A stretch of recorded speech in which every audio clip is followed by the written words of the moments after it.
तो चलिए दोस्तों शुरू करते हैं। आज हम आपको विशाल समुद्र की अनंत गहराइयों में ले चलेंगे। ऊंचे समुद्र एक विशाल नो मैंस भूमि है जो कि अघोषित महासागर है। तट से 200 नॉटिकल मील तक फैले समुद्र पर प्रत्येक देश का अधिकार क्षेत्र होता है जो उनका विशिष्ट आर्थिक क्षेत्र EEZ है। EEZ से परे अंतर्राष्ट्रीय जल क्षेत्र है और दुनिया के महासागरों का 2/3 से अधिक हिस्सा। ये निर्जन जल लोगों द्वारा शायद ही कभी देखे जाते हैं, लेकिन वे जीवन से भरे हुए हैं। ऊंचे समुद्रों में 10 मिलियन से अधिक प्रजातियां पाई जाती हैं और विज्ञान के लिए अज्ञात लाखों रहस्यमय जीव इसकी गहराई में रहते हैं।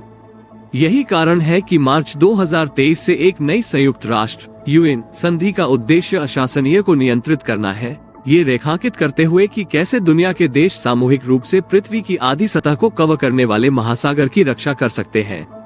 पानी के नीचे के ज्वालामुखियों और छिपी हुई प्रजातियों से भरा हुआ समुद्री लुटेरों और डाकुओं द्वारा पार किया गया उच्च समुद्र पृथ्वी पर कहीं और के विपरीत है। पायरेसी अतीत का अपराध नहीं है। आज यह एक अंतर्राष्ट्रीय पुलिस संगठन इंटरपोल के अनुसार हॉलीवुड शैली की ताबड़तोड़ हरकतों की तुलना में सशस्त्र डकैती या फिरौती के लिए अपहरण की तरह अधिक दिखता है।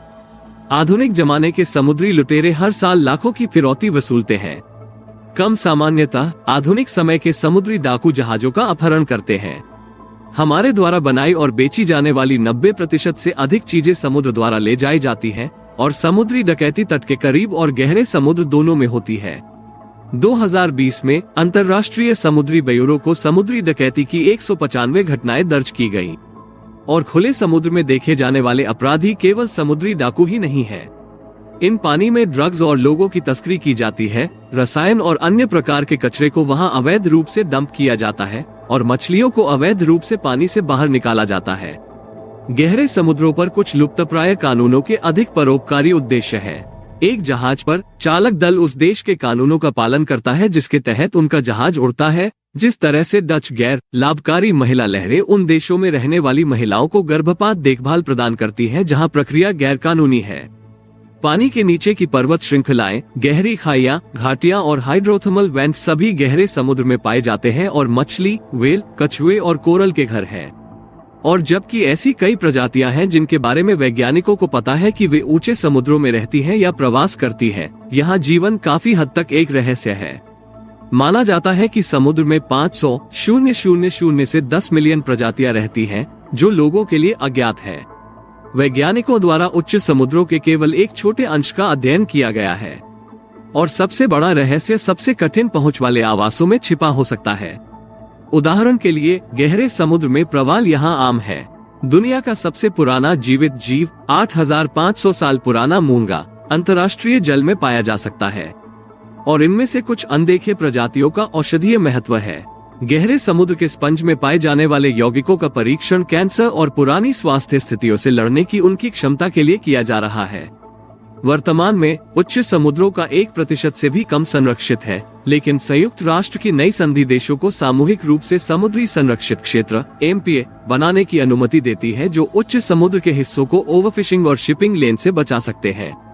भूमि से हजारों मील दूर खुले समुद्र जबरन श्रम और हत्या जैसे अपराधों के लिए कवर प्रदान करते हैं।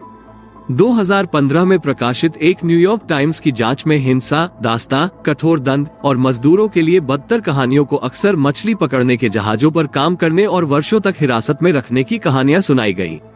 गहरे समुद्र में मछली पकड़ने वाली नौकाएं जहाजों का उपयोग करती हैं, जिन्हें लंबी दूरी की नौकाएं कहा जाता है।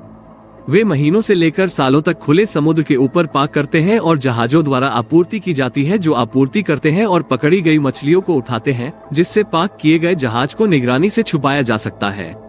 एसोसिएटेड प्रेस द्वारा 2019 में प्रकाशित एक अन्य जांच में पाया गया कि इनमें से कई मछलियां दास श्रम द्वारा पकड़ी गईं और अंत में US श्रम कार्यकर्ताओं और कानून प्रवर्तन ने मजबूर श्रम प्रथाओं के अनुरूप संदिग्ध व्यवहार के लिए खुले समुद्र में जहाजों की निगरानी के लिए उपग्रहों का उपयोग करना शुरू कर दिया है।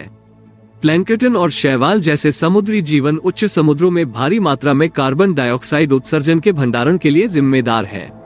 2014 में प्रकाशित एक रिपोर्ट के मुताबिक हर साल वे वायुमंडल से 1.5 अरब मीट्रिक टन कार्बन डाइऑक्साइड खींचते हैं। उसी रिपोर्ट ने सुझाव दिया कि खुले समुद्र हवा से इतना अधिक कार्बन खींचते हैं, इसकी कीमत अनुमानित रूप से $148 बिलियन, 123 पाउंड बिलियन है। चूंकि उस कार्बन को पौधों और जानवरों द्वारा अवशोषित किया जाता है जो अपने शरीर में कार्बन जमा करते हैं या इसे समुद्र तल पर स्थानांतरित करते हैं। कुछ वैज्ञानिकों का मानना है कि गहरे समुद्र में मछली पकड़ने पर प्रतिबंध लगा देना चाहिए। आज के वीडियो में बस इतना ही। हम फिर मिलेंगे किसी और जानकारी के साथ। धन्यवाद।